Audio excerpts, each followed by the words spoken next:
Hello, shameless writers. I'm Kristen McTiernan, the nonsense-free editor, here for your weekly dose of writing wisdom. If you spent enough time with writers, you know that every single last one of them, no matter what they say, all of them have the dream of seeing their book adapted into a film or a television show. Do not be deceived by these high-minded literary types who say, no, no, the book is the ultimate expression of the art form. Any film or paltry television show would simply water down my genius. Do not believe these people. They are liars. Because if they or their agent got a phone call from the CW saying, hey, we want to adapt your high-minded literary book into a TV show for teens, every last one of them, that is 10 out of 10, would say, hell yes, where do I sign? Now, why is that? Now, of course, there is the monetary aspect. If your work gets optioned, you get a monthly paycheck, whether they make the film or television show or not. As long as they're optioning it, you get paid money. So, yay. But really, when you talk to authors about getting their book turned into a movie, it's really not about the money. What it's really about is seeing our ideas as we saw them in our head.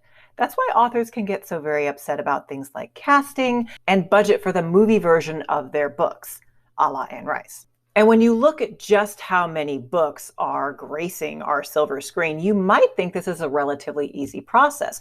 After all, movie makers want, nay, need new material to adapt because there's only so many reboots you can do, you know? But it's actually rather difficult. And most of the time, and I do mean most of the time, particularly for indies, if you want your book adapted into a film or a television show, you might have to write that script yourself. As a novelist, you might not know how to do it. Actually, you probably don't know how to do it. That's what we're here to talk about.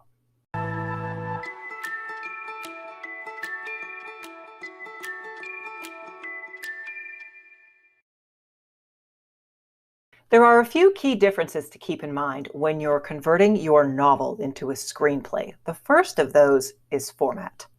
Novels don't really have a rigid structure. Now, I talk about plotting, how very important it is to hit certain plot points, but you can play with that structure quite a bit. You can have very long chapters, you can have short chapters, you can have scene breaks. It's not a big deal, and it's up to you as the author how you would like to present your story. Script format, however, is very, very strict. You have to have a certain amount of white space. You have to have scene breaks clearly delineated. And you have to explain the setting for each and every time there is a scene break. Programs like Final Draft, which is a screenwriting software that I have never used, so I can't give it the thumbs up or thumbs down, will help you with this, as will the ever-popular Scrivener. They have pre-programmed templates for novels, for essays and white papers, and for screenplays. If you have Scrivener or have ever thought of getting it, I would recommend it for no other reason than for their very helpful screenwriting template, particularly if you've never worked with scripts and have certainly never written one yourself. A template is very helpful. The next difference, and it's a big one, is dialogue. For writers like me, and probably like you, we rely a great deal on our third-person narration. Yes, we do have dialogue, of course we do, because we're good writers. But there's a lot that goes unsaid in our book, but our reader still knows it because we have that handy-dandy narration. Guess what you don't have in film, or at least you shouldn't? Narration. If you've ever seen the original theatrical release for Blade Runner, you will know how, we'll just say, tricky narration can be when it comes to films. And modern films in particular, try not to use it at all because it can go really wrong. The formatting for the dialogue is also very different when it comes to script writing. You may have written a script for a play in school. I know I had to do this several times within English class throughout my high school career. And the way that you formatted was the character's name, colon, and then you started the dialogue, and then you probably did a hanging indent. Well, that's not the way that scripts work. In a movie script, the character's name, and then underneath the name, centered mind you, you have the dialogue, and sometimes there's parenthetical stage directions if it's important. However, because this is a movie, you're not going to explain every little action that the character does because it will be up to the actor and the director to decide exactly what motion they want them to do while on screen. This means that while you're doing screenwriting, it's the dialogue that has to move the story forward. You can't have those subtle jabs of narration where the main character silently realizes something and then you end the chapter on a cliffhanger. Mm-mm. It has to be in dialogue or in a shot, which you describe. The next difference is the length. Length is extremely important, not only in movie scripts, but especially so in television scripts. Now, with the rise of streaming, episode timing perhaps isn't as strict anymore. Of course, we all remember watching Game of Thrones, and sometimes it was 50 minutes and sometimes it was an hour and 10 minutes. It wasn't a huge thing. And especially with shows on Netflix and Amazon, maybe it's not a huge thing. However, if somebody options your script and it's destined for TV, they're going to make sure that they want to have consistent episode timings for each episode. A good rule of thumb is that one page should be about 1 minute of screen time. Now, of course, if you're aiming for a television show, that means that if you have a 13 episode run, that's 13 hours or 13 hours minus 10 minutes or whatever your timing is. But if you have a motion picture, that's probably 90 to 120 minutes. That's 120 pages at max. I think we can all agree that most of our novels are more than 120 pages, single-spaced, which your screenplay won't be. There is a reason that the final Harry Potter book had to be cut into 2 different movies, and even then there was still a lot in the book that just couldn't be in the film, either of the films. There's a reason that there is an Oscar category for Best Adapted Screenplay. It's because converting a novel into a 90-minute film is no easy feat. And if you don't believe me, I challenge you to sit down and read Jane Austen's Sense and Sensibility, and then go and watch the 1995 version of the film. That film, by the way, won Emma Thompson an Oscar and a Golden Globe for Best Adapted Screenplay, because it was wonderful. But in true Jane Austen form, the book didn't have a whole lot of dialogue. Of course, there was dialogue, but it was a lot more narration, a lot more. Pacing is even more of an issue, especially when it comes to films.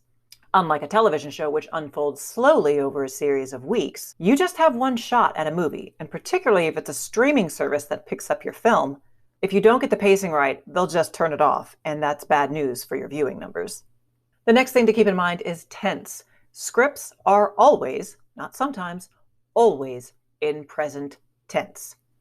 If you've never read or seen a script, I highly recommend checking out the script to Star Wars: A New Hope. The scripts for many films are available online, and so if you have a hard time getting the tense right because you're accustomed to writing in third person, reading an existing script might help you. For instance, an explosion rocks the ship as 2 robots, R2-D2 and C-3PO, struggle to make their way through the shaking, bouncing passageway. Both robots are old and battered. R2 is a short, claw-armed tripod. His face is a mass of computer lights surrounding a radar eye. 3PO, on the other hand, is a tall, slender robot of human proportions. He has a gleaming bronze-like metallic surface of an Art Deco design. Another blast shakes them as they struggle along their way. Now that was all in present tense. If you're a present tense writer, that might not be so difficult for you. I know particularly a lot of young adult authors already write in present tense. So this might seem like, so writing in the present tense might just be old hat for you. However, for third-person writers like myself, or for those of you who typically write in first person, this might be very difficult. Everything takes practice. The next thing to keep in mind is how you're going to describe the action, because the action is what drives the story in the first place. When putting it into a screenplay versus a novel, you really need to boil down to vivid and succinct details. You want to make sure that the director has enough to compose his shot. You want to make sure that the actor has enough to compose their performance. Novels have a lot more detail in them, and you can really let your words flow. Whereas in script writing, it's much more confined.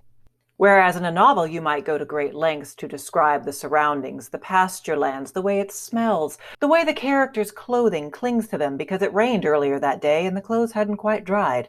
These are wonderful details to include in a novel. However, when it comes to writing a script, all you would need to say is exterior, woods, night. Next thing to consider, and this is kind of a big one honestly, is budget and setting. In novel writing, there is no budget. You can make your scenery as fantastical as your imagination. However, when studios are reviewing prospective scripts, you definitely don't want to leave them with the impression of, oh, this is going to be really expensive to shoot. If you have your characters bouncing all over the globe, ask yourself, do you really need this? Does it have to be shot on location? Do you need these internationally known landmarks in the shot? I hope not, because, yeah, green screens are great, but they're really not preferable, and audiences are savvy enough to notice them when they occur. So if you have multiple scenes that are perhaps in international locales, ask yourself, do you need all of them or any of them? Can this happen in a field in Nebraska? Or can it happen in any city? It doesn't have to actually be Montreal because it's a side street and there are no noticeable landmarks. Scouting teams are very good at their jobs, and so you don't need to have all of your scenes take place in one room. Actually, it's probably preferable if you don't because, wow, that sounds boring. But as you create your scenery, ask yourself, are all of my scenes extraordinarily expensive? Are some of these sets going to be able to be reused? If not, I highly suggest going through and making it as budget-friendly as humanly possible, especially if you're pitching solely to streaming services. I've included the link below to the Star Wars script, and I recommend checking it out just so you can get a feel for how a script is supposed to look. Star Wars is, of course, a very well-known film. We've probably all seen it, and if you haven't, what are you doing with your life? Additionally, I want to throw out another recommendation. I have not read this, just full disclosure, but Save the Cat is one of the most well-known and best-loved script writing books. And for a final recommendation, Jack Truby's The Art of Story is actually written with a script writer in mind, though I've used it as a novel writer. Now, if you've ever thought of having your work adapted into a screenplay, and I know you have, drop it down below and let me know exactly what kind of novel it is and what the challenges are for you. Is it because you didn't want to write the script that you never got around to it, or are you concerned about the barriers to entry? And we know with Hollywood there are many. Let me know below. So that's all I have for this week. Until next week, take care and write well.